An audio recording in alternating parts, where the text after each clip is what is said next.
สวัสดีครับมื้อนี้หมารวยพามาตามในทางของแม่ไพ่นะครับเป็นเลขรัฐบาลไทยเด้อนะครับมื้อนี้หมารวยมาพาลูกสอบเข้ามหาลัยนะครับหาหมองเข้ามหาลัยให้ลูกสาวอยู่นะครับเนาะก็เลยต้องโทษสัมภาษณ์แม่ไพ่เด้อนะครับมาไกลเนี่ยมื้อนี้มาทาง101อีกคือเก่าเลยพี่น้องนะครับมาสอบใหม่นะครับรอบแรกบ่ติดรอบสองแก้มือนะครับวันนี้ก็เลยโทรหาแม่ไพ่ว่าใกล้รัฐบาลไทยจะออกแล้วแม่ไพ่ฝันดีบ่ได้ยินข่าวว่าฝันคักแล้วเป็นภูมิเจ้าที่พุ่นอ้วนผู้เคยให้ถึกมานะครับรัฐบาลไทยผู้นี้นะครับงวดนี้เพิ่นมาบอกเลข3ตัวเนาะแล้วก็เลขอ่า2ตัวนำนะครับก็ลองไปติดตามเบิ่งว่ามารวยสัมภาษณ์แม่ไพ่ได้ตัวใดนะครับสวัสดีครับแม่ไพ่ครับ จ้าสวัสดีจ้าพ่อหมอ โอ้ยบัดนี้หมอรวยบ่ได้ไปสัมภาษณ์ได้แม่ยากมาอั่นพาลูกสาวมาอั่นสมัครมหาลัย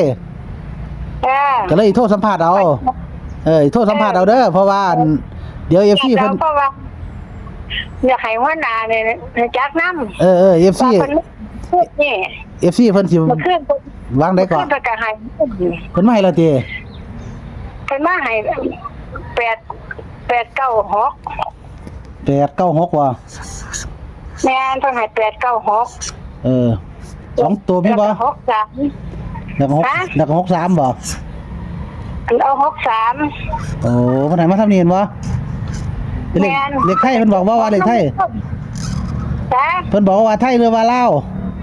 เอาไทย ไทยเนาะจ้าเอาเก็ตยังไม่ได้จักครูแน่ ฮะ เอาเก็ต6จักครูแน่เด้อ 76นี่ได้มาแต่สาย เก็ต6กับน้ำกันเวลาสมมุติเดียวกัน อ๋อเพิ่นเขียนให้เดียวกันเบิดบ่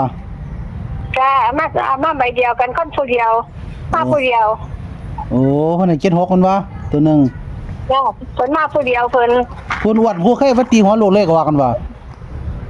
แม่น ผู้นี้ด้วยเนาะ บอกเลขว่า ผู้นี้เนาะหมายเลขไทยหั่นเนาะ จ้า ผู้อ้วนนี่แม่ผู้อ้วนเพิ่นมาติ ผู้อ้วนผู้ชายน่ะนะเพิ่นมานั่งอยู่บันไดนี่ เพิ่นเลยวางไหนแม่ ฮะเพิ่นจะเพิ่นสิวางไหนเลยเพิ่น บ่เพิ่นว่าจังไดเพิ่นบอกเขาเจ้ามานั่งบันได เพิ่นเข้ามาเพิ่นก็มาบอกกันเพิ่นก็มาว่าเป็นจังไดก็แล้วว่าแต่อยู่จังซี่ล่ะก็ว่าจังซี่ล่ะ อันอยู่ดีสบายอยู่บ่บ่ได้ขึ้นวันก็บ่ได้มาขึ้นก่อนก็บ่ได้มาแล้วว่าอยากธุระเพิ่นว่าจังซี่วันนี้มีโอกาสก็เลยได้มาหาเพิ่นว่าจังซี่ โอ้ ก็เลยมายามเบิ่งเพิ่นก็เลยหายตัวนี้ล่ะ เพิ่นเลยเขียนให้เพิ่นบอกว่าเลขไทยเพิ่นบอกว่าเลขไทยได้แม่ วันนี้เอาเขาเลขไทยเพราะว่าเลขไทยมันสิออกมื้ออื่นนี่ อ๋อเพิ่นเลยให้ไทยเลยเนาะ สมมุติใบเดียวกันเด้อมันเป็นเลขมันเป็นเลข897ก็8896 896เนาะ 896แล้วก็63 แล้วก็76บ่ 76 โอ้อันนี้ผู้อ้วนเนาะผู้เคยบอกเลขไทยถึงนี่เนาะ จ้า จำได้อยู่ผู้นี่ผู้เพิ่นมาตีหัวเงียงอ่ะนะตีหัวลูกชายแม่มันเลยออกกันออกอายุลูกชายบ่หรือออกพศอย่างนี้ล่ะตอน ออกพศลูกชาย นั่นล่ะจำได้อยู่ตอนนั้น คันมันคือถ้าว่าเลขบ้านน่ะมันสอบบอกดีๆตัวมันอยู่บันไดเด้ เลขบ้านยังแม่เลขบ้าน26บ่แม่นบ่แม่น126บ่126แม่126หมู่ใดหมู่เก้า หมู่เก้าเนาะ จ้า โอ้ยแม่ว่าให้กันเลขบ้านนำเนาะ จ้าพิจารณาเบิ่งเอาว่านี่ เอาเลขบ้านมาตรงกับเลขหลานชายตัวนี้หลานมันน้องเขยแม่นบ่ แม่น น้องเขยที่อันแม่ว่าอันเพิ่น น้องเคยผู้ตายน่ะครับ ตาย62ปีนบ่ เคยผู้ตายก็อายุ62ฟ้าก็ลงก็26แล้วบ่เคียก็62 โอ้มันตรงกันกับเลขบ้านด้วยนี่ จ้า ผู้เล่ามานี่เราก็นั่งอยู่อันบันไดเราเต้พุ่นวันเนี่ย มันนั่งอยู่บันไดเหมือนเด้อบ้านนี่นั่งซ้ำบังเฮาเขาเด้มันซ้ำอีหยังบ่